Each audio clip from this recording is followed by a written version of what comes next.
Ben Franklin's World is a production of the Omohundro Institute.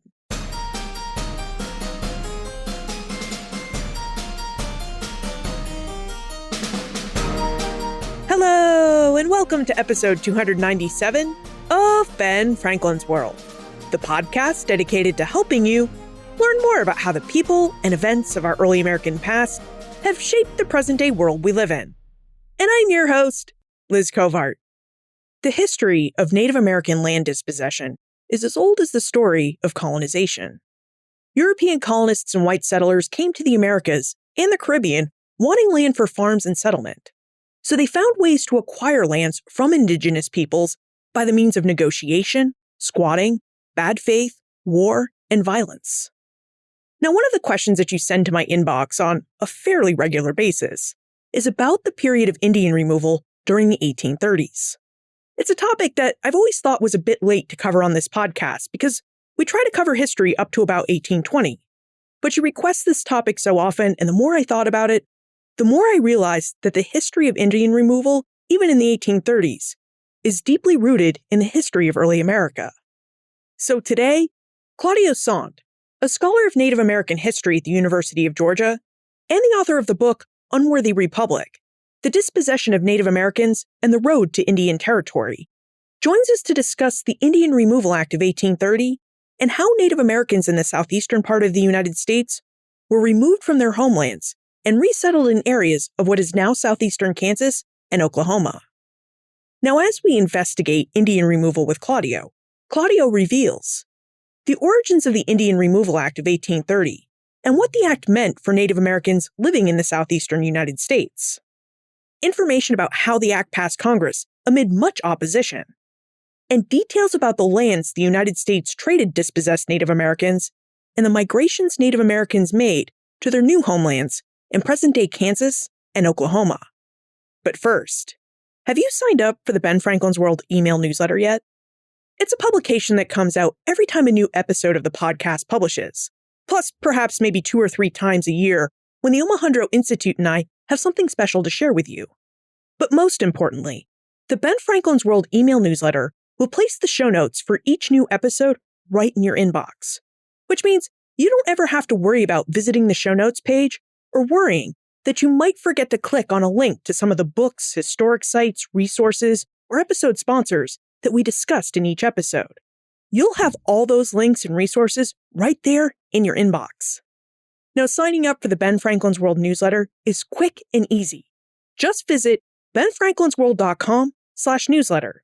That's benfranklinsworld.com/newsletter. All right, are you ready to investigate Native American land dispossession and the Indian Removal Act of 1830? Please allow me to introduce you to our guest historian.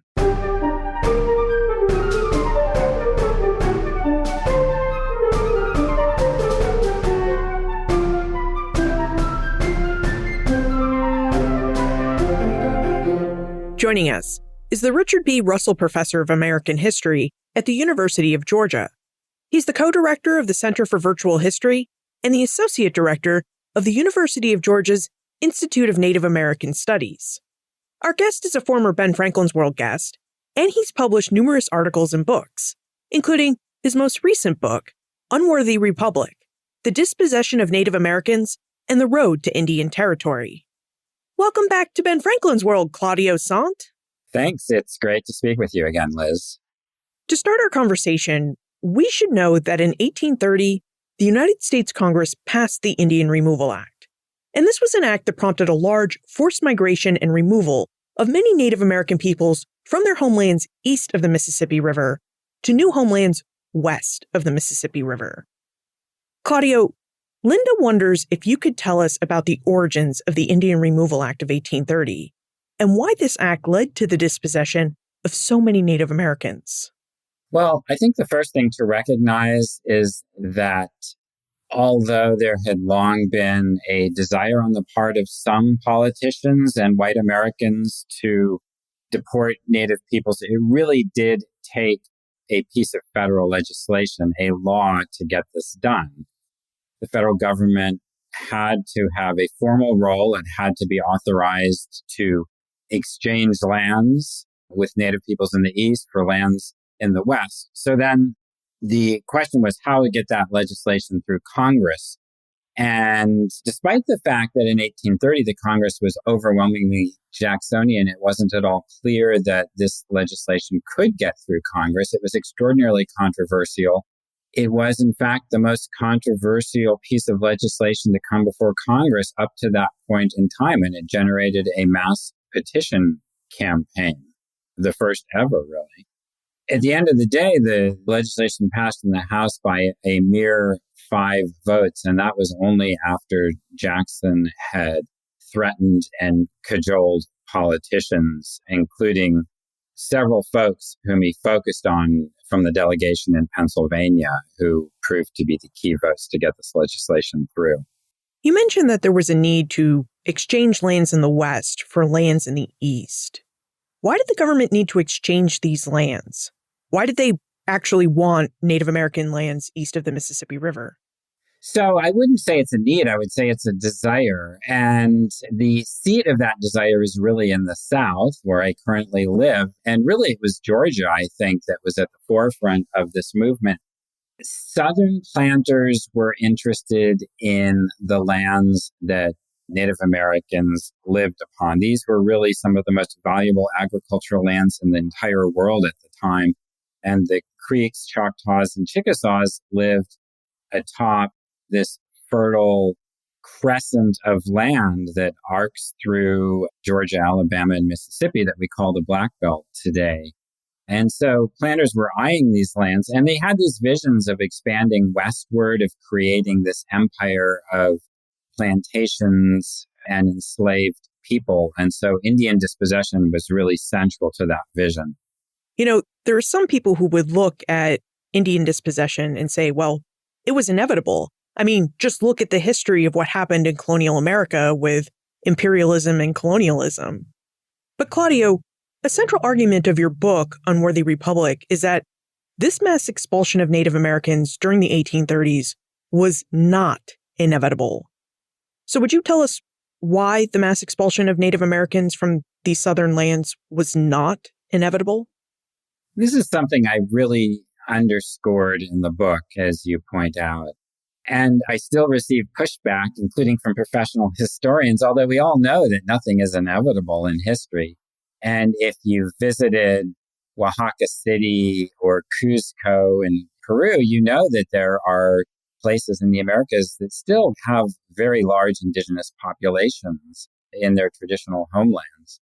So as I said at the outset, this really needed a piece of legislation, a law, in order for this policy to be enacted, and it had to get through Congress. And as I mentioned, it passed by a mere 5 votes. So I think there were other alternatives, and certainly indigenous Americans recognized this. Surveying the landscape in 1830, they saw the pressure, the tremendous pressure they were under. They recognized the threats, but they still held out the possibility that they could retain their traditional homelands, that they could work out some sort of compromise. And in fact, they almost did. Even after the legislation passes, John Ross, the principal chief of the Cherokee Nation, negotiates for the next 7 years in the hope that the Cherokees can retain their homelands in the South. And in fact, he is almost successful. It's really not until federal troops march in 1838 that the game is over. That is really interesting. And I wonder if you would tell us about the Cherokee people and what it was like for them to live on homelands in Georgia, the Carolinas, and parts of other southern states as well, along with all sorts of white people who must have been encroaching on Cherokee lands. Yes, and it's important to say at the outset that we often conflate Indian removal with the story of the Cherokees, but they represented a relatively small fraction, really, of the 80,000 individuals who were removed during this period. There were about 15,000 Cherokees who were removed, but certainly they were at the heart of this story. John Ross was one of the most active indigenous politicians at the time. But there's this great diversity, not just among indigenous Americans, but within the Cherokee Nation. So there are people like John Ross, who speaks English fluently and indeed is raised speaking English and has a better command of the language than his antagonist, Andrew Jackson.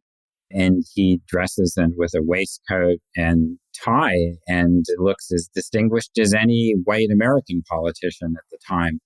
But then there are also Cherokees who are living more traditionally, who are subsistence farmers and hunters, who largely just want to be left alone and don't want any part of the American Republic or don't want to engage in the U.S. economy. So there is this tremendous diversity. But you could say the same thing really about U.S. citizens at the time. Your point about John Ross in particular does raise the point that the Cherokee are known for having made some efforts to make aspects of American culture their own. You know, they went to missionary schools like Ross did to learn English. They developed their own written constitution and government. Were there other Native peoples southeast of the Mississippi River who made efforts to try and govern themselves and appease Americans, you know, hold on to their homelands by adopting aspects of American culture and governance? Yes, absolutely. Slaveholding is perhaps the institution that we think of first when we think of Southern Indians adapting white practices. And slaveholding was adopted not just by the Cherokees, but also by the Creeks, Choctaws, and Chickasaws. And of course, slaveholding didn't look exactly the same. There was this spectrum. On one end, you had people who practiced a kind of chattel slavery, and on the other end, you had individuals who practiced a more traditional kinship slavery. But the Cherokees also had a set of written laws. So yes, I mean, you could see this across the South, that Native peoples were adopting and negotiating and figuring out a way to exist in the shadow of the United States. And you could also see this in the Old Northwest as well. And these people sometimes intermarried with white and Black Americans. Some of them were fully engaged in the U.S. economy. So they really saw themselves and imagined that they could have this future living within the bounds of the United States. Now, what about treaties? Because it sounds like many Native American peoples made an effort to live within the United States as best they could. And if we look prior to 1830 and its Indian Removal Act, we will find that the United States government agreed to a lot of different treaties of peace and cohabitation with Native American peoples. So in essence, these treaties show that both the United States and Native peoples, did as you just said, expected that Native Americans would continue to live on their homelands side by side with white Americans. So Claudio, would you tell us about maybe one or two of these revealing treaties in the pre-1830 era and the ways in which these treaties suggest that there might have been a peaceful path forward when it came to Native Americans and white Americans living peacefully side by side within the United States? Right. The important point here is that there are numerous treaties which promise Native peoples title to their traditional homelands. And this is true for the Choctaws and the Creeks and the Cherokees and the Chickasaws. So you can just go nation by nation and you can see that in these previous treaties signed with the United States, they would agree to cede a portion of their land on condition that they could hold on to the remaining portion of their land. And so when the time came, when Andrew Jackson opened negotiations to deport these peoples, they were astonished that this plain language in their treaties, and they pointed to this language, that somehow the federal government was saying this language didn't say what it appeared to say. And they also, for that reason, were dubious that Jackson's promise that they could retain their homelands in the West, that is an Indian territory in present-day Oklahoma, that they could retain this new land for as long as the grass grows and the waters run. They were dubious about that because they had already signed treaties that said pretty much the same thing. And so some of them ask, what promise is there? What contract is there that is stronger, that is greater, that is more meaningful than the treaties that we had already signed? And indeed, there was no good answer to that question. And in fact, as we know, their fears proved to be justified because in the 1890s, once again, the United States moved in and took their lands from them. How many treaties are we talking about here that the United States made with Native American peoples prior to 1830 and that the United States then in turn violated so that they could take Native American lands? So how many treaties did the Indian Removal Act of 1830 allow the United States to violate? Right, that's a great question, and I don't have a number on my fingertips here. These are treaties that in some cases were signed willingly. In some cases, they were intentionally mistranslated to indigenous Americans. Sometimes they were coerced or tricked in various ways to signing these treaties. But then in some cases, they signed the treaties, they had promises to be able to retain their homelands, and it didn't matter. So the United States acted in bad faith, and one of Andrew Jackson's fervently held beliefs was that a treaty with an indigenous nation was meaningless. How could it mean anything to sign a piece of paper with a group of savages? He said. I'm crudely paraphrasing, but that captures his sentiment, I believe. So what changed by 1830? Because it sounds like the United States government and many Native American peoples signed treaties with the hope and desire that they would be able to live peacefully amongst each other. And yet, by 1830, something must have changed because now a lot of Americans are thinking, no, we can't live peacefully with Native Americans. We need to dispossess them from their land and remove them west of the Mississippi River. So what is that change? Where did it come from? I think a lot of these treaties were signed in bad faith by federal officials. I think a lot of white Americans never believed that they would have to abide by the terms of these treaties. I think a lot of Native peoples probably recognized that they were taking extraordinary risks in signing these treaties, but also understood that they had no better course of action.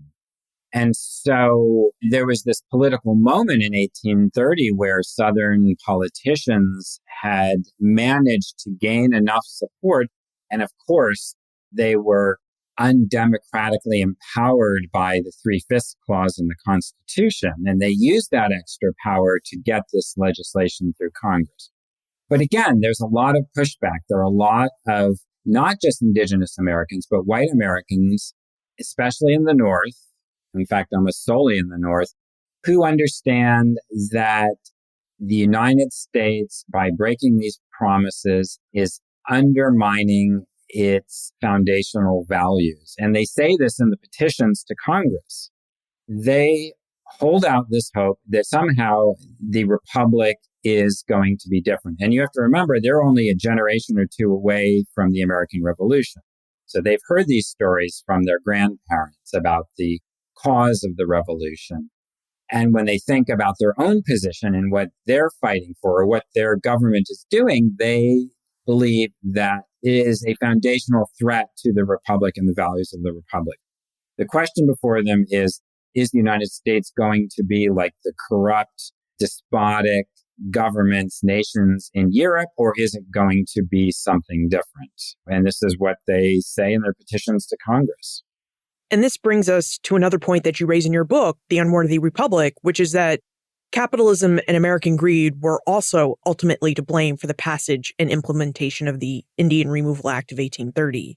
So, Claudia, would you talk a bit more about which group of Americans pushed the hardest for the Indian Removal Act and what this group of Americans stood to gain by removing Native Americans from their ancestral homelands? Well, I think it's Southern planters at the forefront. But one of the things that I discovered and that surprised me the most was that financiers on Wall Street and Boston and Philadelphia were funneling millions of dollars down into the South to profit from this dispossession. In fact, there were European investors who were involved as well. In London, William Wordsworth's daughter inherits bonds in Mississippi state bonds that were initially floated in order to capitalize one of the banks in Mississippi to convert indigenous lands into slave plantations. So we think of this, I think, largely as a Southern story, but in fact, the financing for dispossession is coming from the Northeast. So in the book, I follow the story of one particular financier, J.D. Beers, who is one of the leading capitalists on Wall Street. And he just has his hands in everything that's going on in the South. He's initially financing the production of cotton in the 1820s, but then he sees this opportunity and he understands that there's a potential, once in a lifetime, once in a generation, opportunity to make millions of dollars at the expense of indigenous Americans. And so he and his peers on Wall Street create these joint stock companies and work as hard as they can to dispossess Native peoples. That's really interesting, given the time period, because between 1830 and the 1860s, we do get this image of the United States as being separated into these two isolated regions, right? The North and the South. And yet, as we can see through this story of Indian removal, to carry out Indian removal, you actually need a lot of Northern and international capitalists to help you. So I think, in this case, we can really see that these two monolithic antebellum regions of the North and the South, right, are actually very intertwined, which is not something we see in a lot of narratives about this period of United States history. Yeah, that's absolutely right. And of course, a number of historians have been working on this story from various angles. So this is just one piece of the puzzle. But, the way you describe it is accurate. We do think of these two regions as separate, but Wall Street capital is flowing back and forth constantly. Now, one individual who's come up a few times in our conversation is Andrew Jackson. And after we take a moment to talk about our episode sponsor, I'd really like for us to explore and investigate Jackson's role in Indian removal. Intelligent Speech is back. Intelligent Speech is an online conference dedicated to connecting independent educational content creators with their listeners. This year's conference will take place on April 24 at 10 a.m. Eastern or 3 p.m. London time. And I, Liz Covard of the Ben Franklin's World podcast, will be speaking alongside with David Crowther of the History of England podcast and around 40 other great content creators. With 24 hours of content in 4 simultaneous streams, there will be a lot of great content to discover. Interact with your favorite show hosts and your fellow fans in this immersive conference experience. Tickets are $30, but they're available right now for a special early bird price of $20. You can get your tickets right now by visiting intelligentspeechconference.com/shop. That's intelligentspeechconference.com/shop. Claudio, what was Andrew Jackson's interest and role in Indian removal? Sure, he's the iconic villain in the story, but there's lots of blame to go around. The planters, Southern politicians, squatters on indigenous lands, the Wall Street bankers we talked about, investors in London as well. So, there's a lot of blame to go around. Jackson is important because Southern politicians need a friend in the White House to get this legislation through. And so, without him, they're not going to get the Indian Removal Act. He does see this as the centerpiece of his presidency. Martin Van Buren says it. It's a Southern act, he says, but Jackson wanted this piece of legislation above all. He wanted this piece of legislation. It is his great legacy, really, to the United States. President Andrew Jackson signed the Indian Removal Act into law on May 28, 1830. And Rosa and Mark wonder if you could tell us about the legislative process or, the politicking that was involved to pass this act. So I would love to know more about this, and I dug through lots of records to try to find it. But, I did find these anecdotes where the delegation from Pennsylvania was describing the tremendous pressure that was placed on them by Jackson and his cronies. Jackson said that he would end their political careers if they didn't line up behind him and line up behind this piece of legislation. And one of them said, well, this was as terrifying to some of them as if they were being threatened with the guillotine. So he berated their records. There's one description of him lying to one of the delegates from Pennsylvania, making a promise that he never kept. And I'm sure there's a lot more to the story that we just don't, we don't have the records. But it is clear that there's heavy and constant and high pressure lobbying that Jackson is using from the outset. And as I said, just barely gets this legislation through. Of course, we do know this one thing, right? That even though we don't know what Jackson threatened the Pennsylvania delegation with, we do know that he threatened the Pennsylvania congressman. Well, on the day of the vote, two of the key members of this delegation are missing. And so they have to go try to round them up. One of them they find within the hour, but the other one is missing. And it takes them some time to find this guy who finally shows up on the floor of the House and is acting as if he's deathly ill. It turns out that was just an act, a sham. He just did not want to be there to have to cast the vote. And then the people who cast this vote, and you have to remember, Pennsylvania there are lots of Quaker voters, and they have lined up strongly on the opposite side. They are among the most fervent opponents of this legislation. So these politicians are caught between Jackson on one side and their Quaker constituents on the other side. But the few people, members in the House who switched their votes, are just excoriated in the Pennsylvania newspapers for the next year or two. Now, what about pressure from the other side? You mentioned at the outset of our conversation that the Indian Removal Act passed Congress by just 5 votes. So was there equal pressure to press people to vote against this act as much as there was pressure to vote for it? There is. And first and foremost, and obviously it comes from indigenous intellectuals and politicians. And some of these people are extraordinarily savvy. They're well read. And again, John Ross is the most notable example. But they understand that if they're going to be able to defeat this legislation, it's going to be by forming alliances with reformers and Christian reformers who are coming out of the North. And so Elias Boudinot and John Ridge and others go on speaking tours up and down the East Coast, trying to rally opposition to this piece of legislation. It generates the first women's petition campaign in opposition to the Removal Act. So I know, again, they understand how politics work by the 1830s, and they know how to play the game. And as I say, they almost won in this instance. Do you know anything about how the vote broke down? Because it does seem like we're talking about a lot of different parties and interests at play here. We have white Southern planters who want to dispossess Native Americans from their homelands, white financiers who want to make a profit from Indian removal. And then, of course, as you were just saying, there were the Quakers, Native Americans, and other reformers who thought that dispossession would taint the United States and its republic. So do we know how the vote really broke down between these different interest groups? Yes. And, and obviously I'm not a political historian, but the one thing that's just obvious, and I have a map of this in my book, is that this is a North-South vote, really. There are enough Northerners who side with the South to get the legislation through. Some of those delegates come from Pennsylvania, as we've been discussing.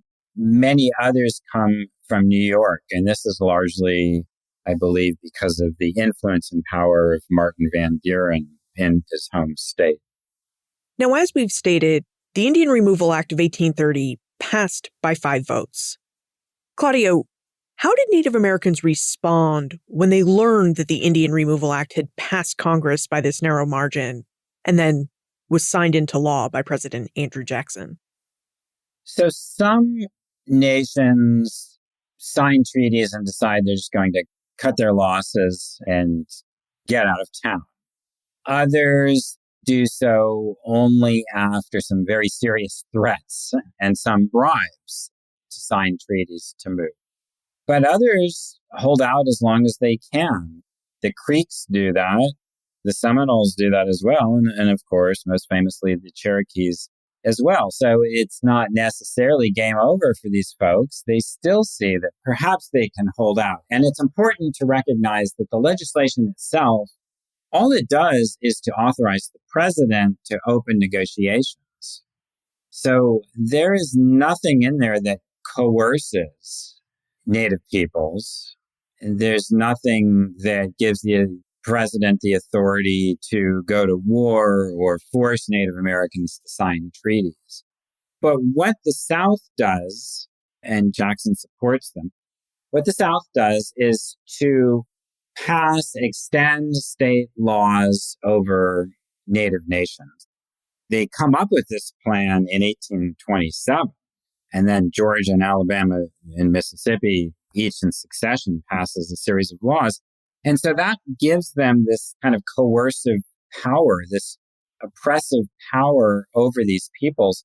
And so they can make their lives so unbearable and so miserable that they have no option but to sign the treaties. So there's a Choctaw leader who says, we're supposedly doing this willingly, but it's as if we're facing a giant forest fire and we're at the edge of a lake. So, we have to jump in the lake and try to swim a mile to safety on the other side. But, who would say that we're doing this willingly? We are being coerced and pressured and forced to do it. This raises a really intriguing question for us. So in episode 286, we spoke with historians Kathleen Duvall and Julie Reed, and they told us all about Native American sovereignty and how Native American peoples lived within sovereign Native nations, even if those nations were within the physical boundaries claimed by states like Georgia, Alabama, and Mississippi. So when you're talking about these state laws that had coercive powers, how do they work on the ground? Because technically, these Native nations should have been outside the purview of states like Georgia, Mississippi, and Alabama. This is exactly what indigenous politicians say. How is it possible that Alabama, for example, somehow has the authority and power to pass laws over the Creek Nation? And the Creek politicians say, Alabama just became a state a few years ago, and we signed all these treaties with the United States. At the time we signed these treaties in which you promised us that you would recognize, respect our authority, and honor our title to our lands, Alabama did not even exist as an entity. And now, they say, now you're claiming that there's nothing that you, the federal government, can do when Alabama passes these laws. So it's clearly a violation of the spirit and the letter of these treaties. But on the ground, it doesn't really matter in the sense that Alabama can encourage squatters to move on to Creek or Choctaw or Chickasaw lands. They can authorize local sheriffs to move in if a Creek woman opposes or tries to force off a squatter. They can just send in the sheriff to arrest her or just run her off her lands at gunpoint.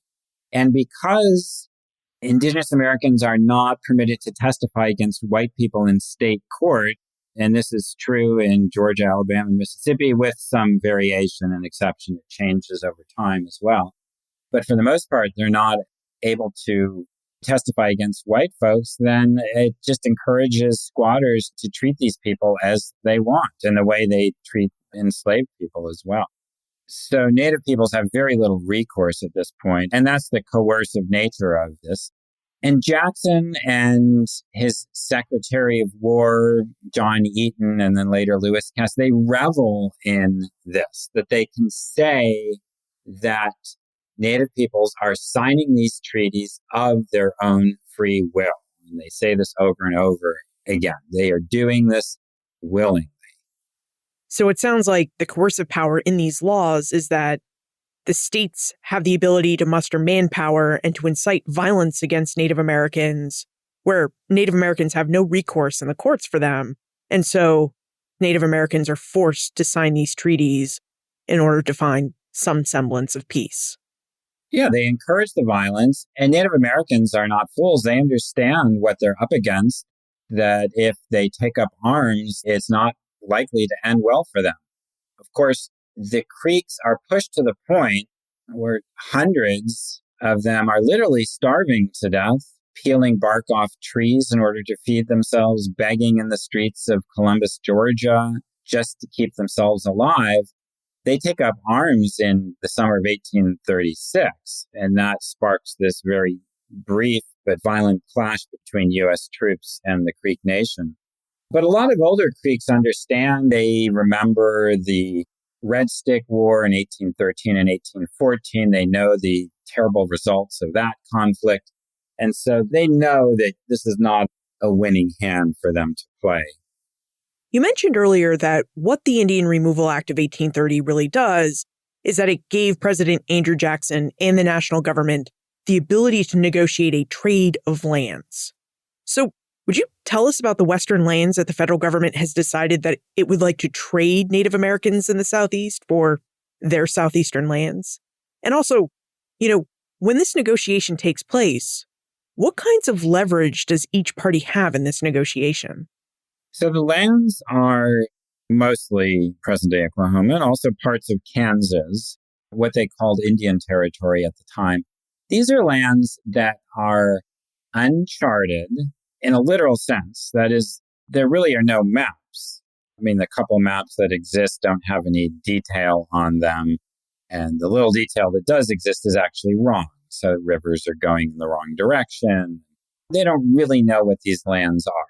They don't know how they're going to get people to these lands because there are no roads that go there either. There's the possibility of moving people by steamboat, but a lot of these rivers are too low at certain times of the year. So that turns out to be infeasible. But when federal officials are meeting with Native Americans, they promise them, and they're over-the-top promises, that these are extraordinarily fertile lands, that you're going to live happily ever after there. Your soil is fertile, and there's running water, and it's forested, and there are game animals for generation upon generation. And Native Americans insist on visiting, and when they do visit, the reports that they send back are not encouraging at all. And then the early settlers, or colonists, if that's what you want to call them, the native peoples who head west the earliest, the reports that they send back are also not encouraging. So that also leads Native Americans to decide to try to take their chance in the East if it's at all possible for them to do so.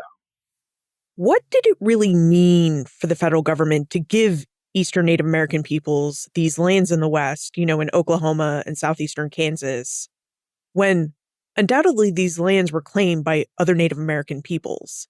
I mean, did this trade in lands, for lack of a better term, lead to conflict between Western Native Americans, where these are their ancestral lands, and Native peoples who were just migrating from the East to live on these lands?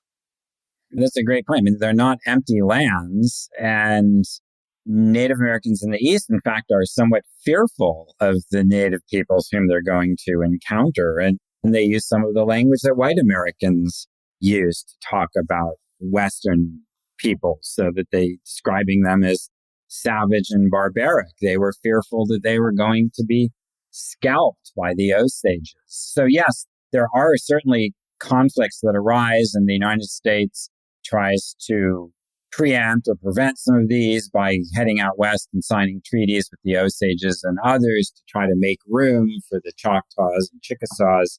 But inevitably, there are conflicts that arise. I mentioned earlier that the lands are uncharted, but it's not just that the United States doesn't have a grasp of the kinds of resources that are available. It also just has a difficulty trying to figure out what the boundaries are going to be between the Creek, Choctaw, Chickasaw, Ottawa nations. Where exactly are these people going to be living, and where do we draw the line? Or when we drew the line, where exactly was it, they wonder. Did the United States ever end up drawing these lines, or did they leave it to Native Americans to negotiate between themselves? Oh, no, they drew lines, and you can see these maps in the National Archives today. You can see the hard work and often futile work of clerks trying to figure this out.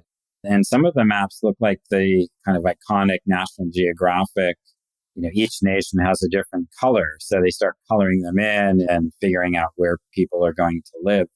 But it's hard for us to imagine, I think, from our position today in the 21st century, in the era of online maps and Google Maps and GPS, and we know exactly where we are and exactly where the rivers lie. And they are struggling mightily in the early 19th century trying to figure out where things are. So there are treaties. There's a great example, a wonderful example of a Cherokee treaty that was signed in 1828 with some of the early settlers that refers to a river that simply didn't exist. And the Secretary of the War was rifling through the map collection, couldn't find the river, then sent out a surveyor to head out west on the ground to identify the river, and just couldn't do it because the river just wasn't there. And that was a river that was supposed to mark a boundary for this particular land grant. Now, how did the process of removal work on the ground?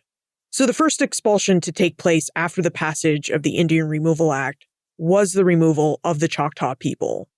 So Claudio, could you tell us a bit about the Choctaw and about their migration from their eastern homelands to their new homelands in the West? So this is an enormous logistical challenge for the United States.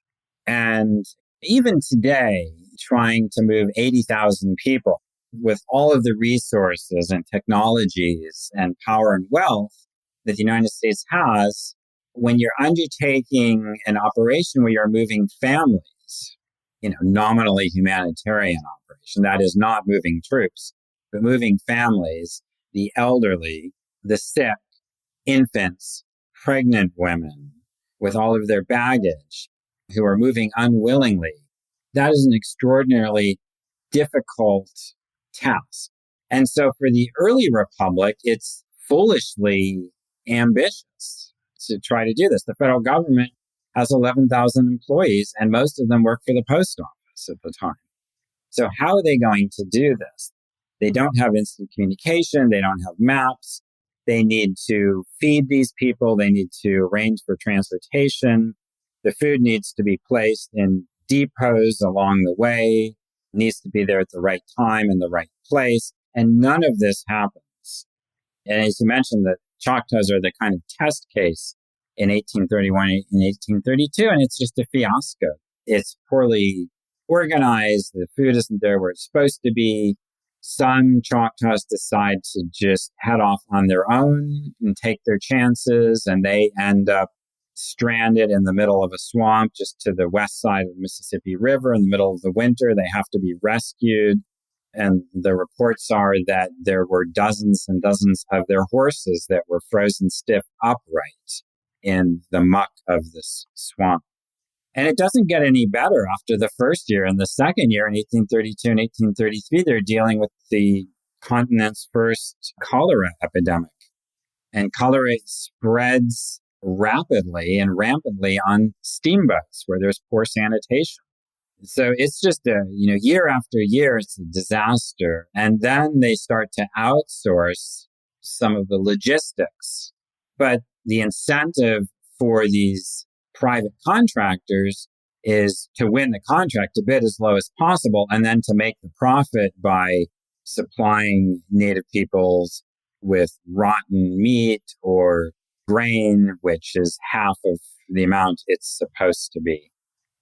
I'm trying to form a picture of this migration in my head as you describe it, and it seems like we need to picture a lot of movement on foot. Some river travel. There might have been some food, but not a lot of food on this journey to Oklahoma or Kansas, and that pretty much everyone on this journey will be exposed to diseases like cholera. Could you tell us even more about this migration experience? Like, how long did it take the Choctaw and other native peoples who were forced to migrate? How long did it take them to move from the southeast to what are now Oklahoma and Kansas? And what was weather like on their journey?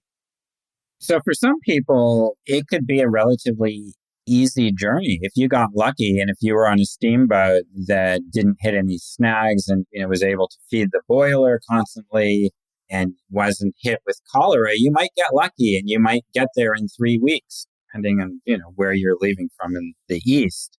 Some folks had to walk for weeks, 6 weeks or 8 weeks overland, hundreds of miles to get there.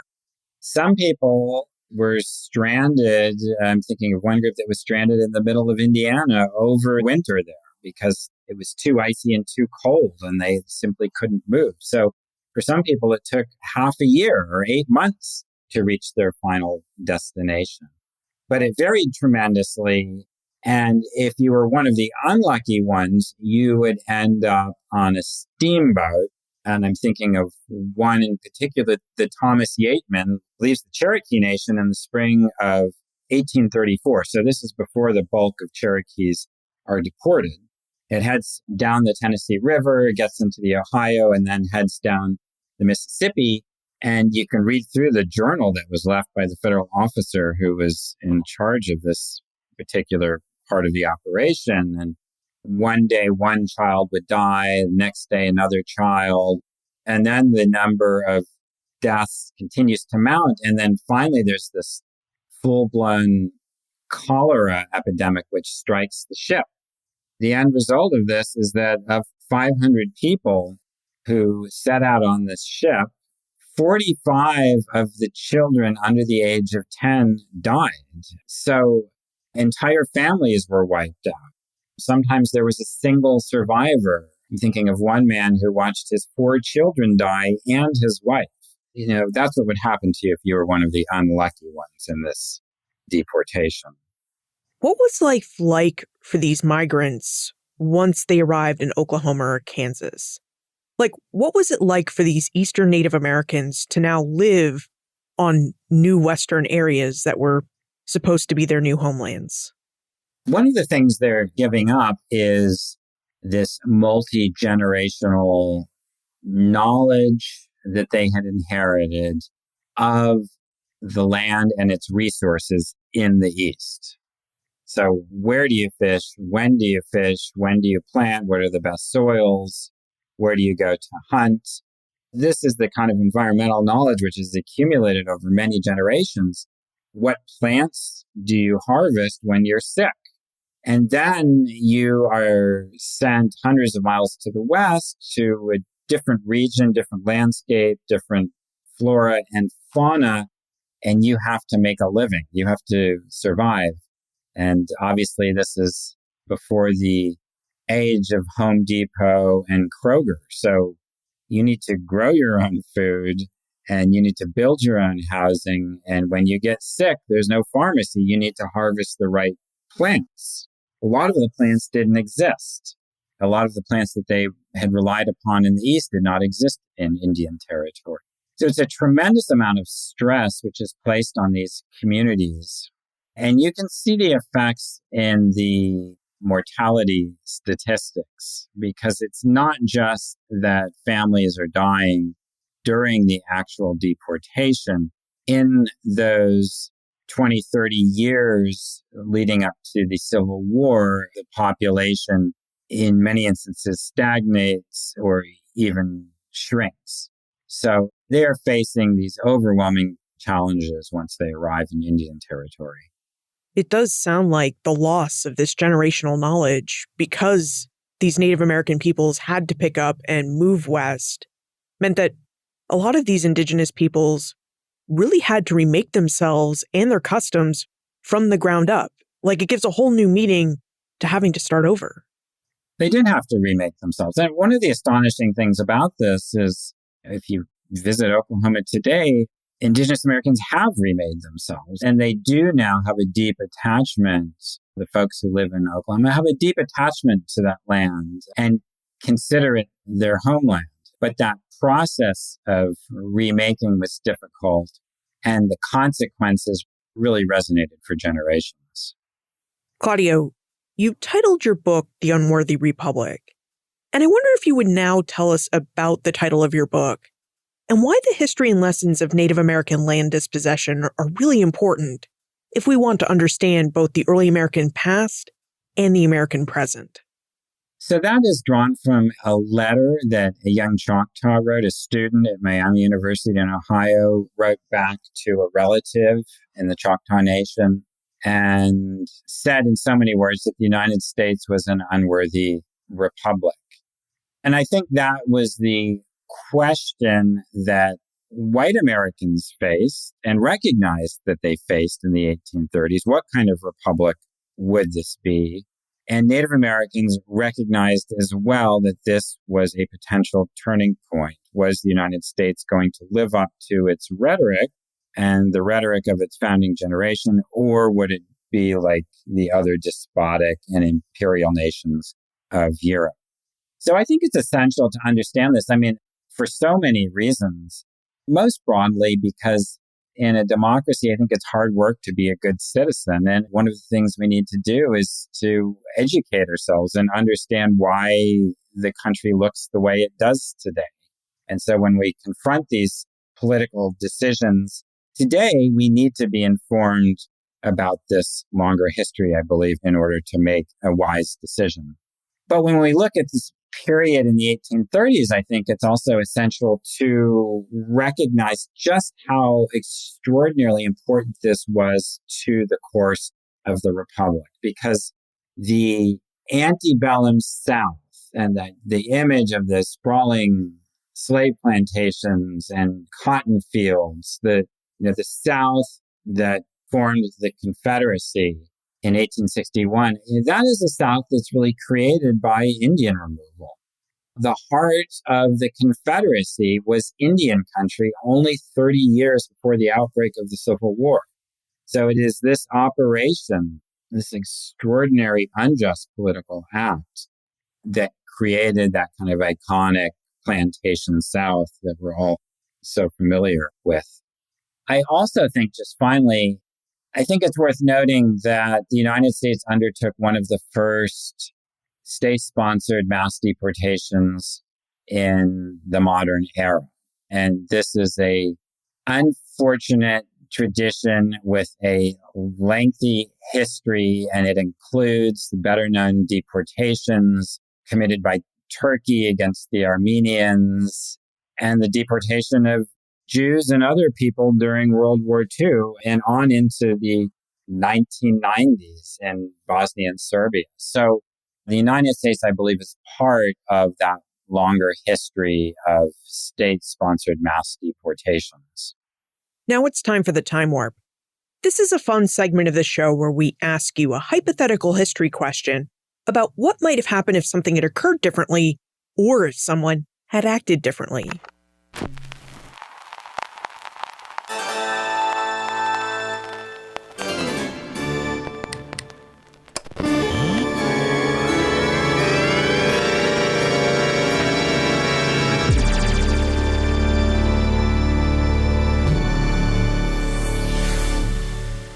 Claudio, in your opinion, what might have happened if Congress had not passed the Indian Removal Act of 1830? How might the physical and social landscape of the eastern United States have looked differently today? And what would the world of Native America look like today if thousands of Native ancestors had not been forced to migrate west? So I think there are two parts to this answer. The first part is to recognize that the way U.S. citizens imagined their nation would have been different. So post-removal, as far as white Americans are concerned, Native peoples exist on the outermost advancing edge of their nation. They are outside, and Congress says this. They are now on an outside of us, Congress says. And in fact, Congress even appropriates funds to build a wall stretching from the Canadian border down to the Gulf to separate the United States from these people it had deported and from other indigenous Americans in the West. Now, this is obviously a foolish enterprise, and only portions of it get built, and then the United States continues to push west. But if Native Americans had been able to retain their homelands in the East, it would have changed the way U.S. citizens imagined, envisioned their nation. Native peoples would have remained on the inside, and that would have created a different kind of politics. So that's one side of it. I mean, the flip side of it is that Native politicians would have been able to practice a different kind of politics.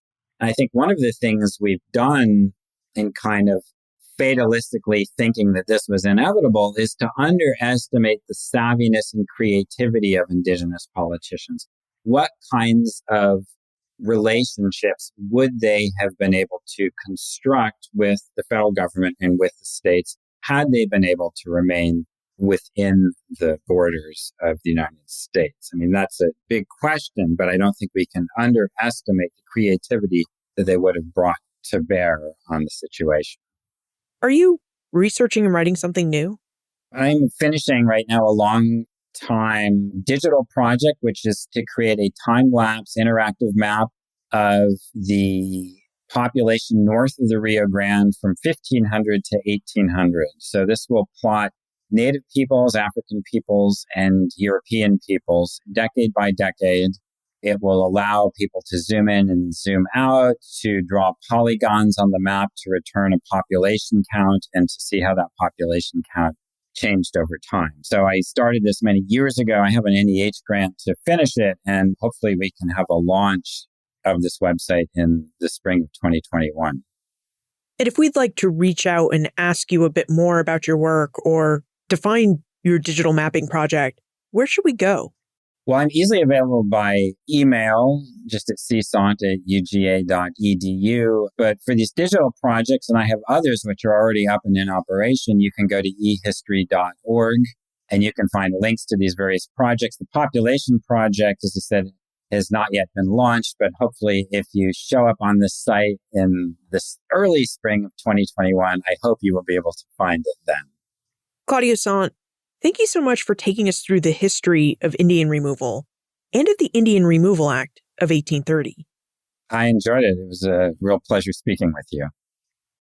The history of Native American land dispossession is much older than the history of the United States. It's a history that dates back to the first European colonists who settled in the Americas and the Caribbean. By the time the Indian Removal Act of 1830 had passed, Americans and indigenous peoples had more than 200 years of experience with dispossession. Each time Americans wanted new lands, they found ways to acquire them from Native Americans. Sometimes this involved negotiations in good faith. More often, it involved negotiations in bad faith, which we can see in the instance of Native American removal during the 1830s. As Claudio mentioned, the United States used the Indian Removal Act of 1830 to trade lands in territorial sections of the United States that had not been properly surveyed or mapped. United States officials promised fertile soils and access to natural water sources that often didn't exist when dispossessed Native Americans arrived in southeastern Kansas or Oklahoma. It seems from our conversation with Claudio that in many ways, the United States negotiated these land trades in bad faith. And it knew it was negotiating in bad faith when it offered new Western lands for the proven fertile southeastern homelands Native American peoples had occupied for millennia. And these bad faith negotiations were further supplemented by the coercive acts of individual states. As Claudio noted, the Indian Removal Act of 1830 simply allowed President Andrew Jackson and his officers to open negotiations and trade land. It didn't offer Jackson and his officers any coercive powers to force Native Americans to negotiate or relinquish their lands. So states like Georgia, Alabama, and Mississippi decided to add coercive measures by making it easy to muster squatters to settle on native lands and to make it impossible for Native Americans to challenge local sheriffs or to seek legal remedies for these abuses of power. Now, we need to highlight here that there is a great diversity of ideas, opinions, and beliefs among different Native American nations. While some Cherokee, Chickasaw, Choctaw, Seminole, and other peoples negotiated with the United States and migrated west during the 1830s and 1840s, many others stayed behind to try and hold on to their lands, which is why they are still a large presence in the Southeast. We also need to highlight the fact that Native Americans have proven their resilience and ingenuity time and time again. They have remade and adapted their cultures, politics, and societies to the circumstances of their times and environments. And they have continually persisted in existing and carrying on their rich cultures. So while the period of Indian removal in the 1830s had profound and devastating effects on many Native American nations, including a great loss of life and culture, Indian removal also allowed for periods of Native American resistance, persistence, and renewal. You'll find more information about Claudio, his book Unworthy Republic, plus notes and links for everything we talked about today, all on the show notes page. benfranklinsworld.com/297. If you enjoyed today's episode, please share it with your friends and family. For example, you could forward them your Ben Franklin's World email newsletter that came in your inbox for this episode. Now, if you don't have the Ben Franklin's World email newsletter, it's never too late to sign up. Just visit benfranklinsworld.com/newsletter. That's benfranklinsworld.com/newsletter. Production assistance for this podcast comes from the Omohundro Institute's digital audio team. Joseph Edelman, Martha Howard, Holly White, Karen Wolf, and Peyton Young. Breakmaster Cylinder composed our custom theme music. Finally, what more about the history of Native American land dispossession would you like to know about? Your feedback always helps shape the show and the episodes we offer, so please send your answers to liz@benfranklinsworld.com. Ben Franklin's World is a production of the Omohundro Institute.